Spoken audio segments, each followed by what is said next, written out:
Hey guys, Woolly Bees here. Just been talking to a couple of beekeepers the last couple of days, and all of them are, as beekeepers do, we all have our own opinions. And the subject has come up, open feeding versus hive top or in the hive feeding.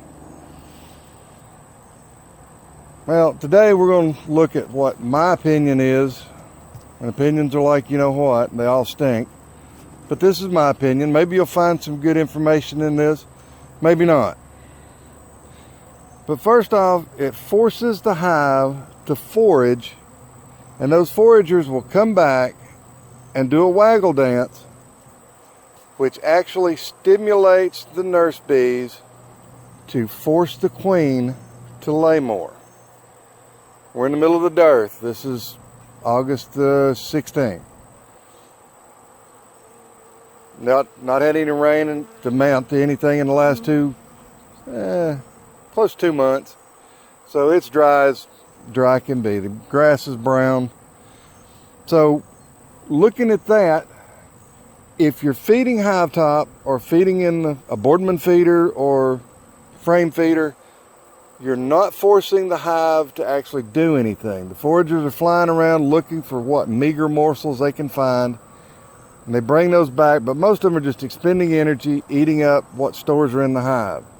So like I said, this forces the hive to forage. This is about 100 yards from my hives. I suggest you feed them 100 yards or more. Like I said, it stimulates the queen to lay more brood. More brood builds up for those of you that have a fall flow. And if we got rain in the next couple of days, we might have a late fall flow with goldenrod, aster, ironweed, and a couple other things.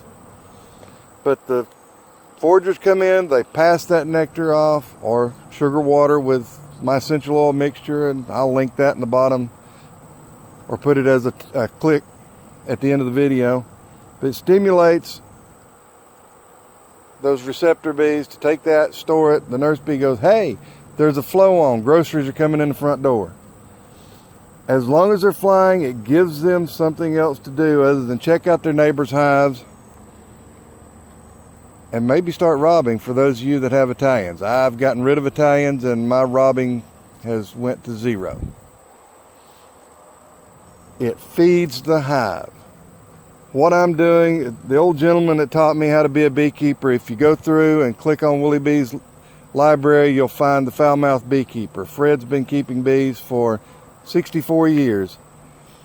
And I added my twist to his recommendation. He said he makes a gallon of 1-to-1 sugar water, pours it in a 5-gallon bucket, and fills it the rest of the way with water and puts that out for his bees. So I do 4 pounds of sugar to 5 gallons of water and the essential oil and electrolyte mix. And essential oils obviously are going to help the hive be healthy. You know, it helps build up stores for winter, because as the fall progresses on, about the end of this month, I'll switch over to feeding 1-to-1 and then switch over to feeding 2-to-1. And then in the dead of winter, when it gets warm enough for them to fly, I'll feed 3-to-1.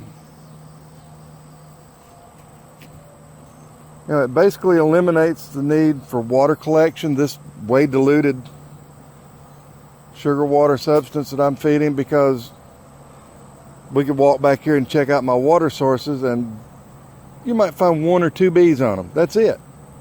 Now when there's no feed out for them, they're all over that water source.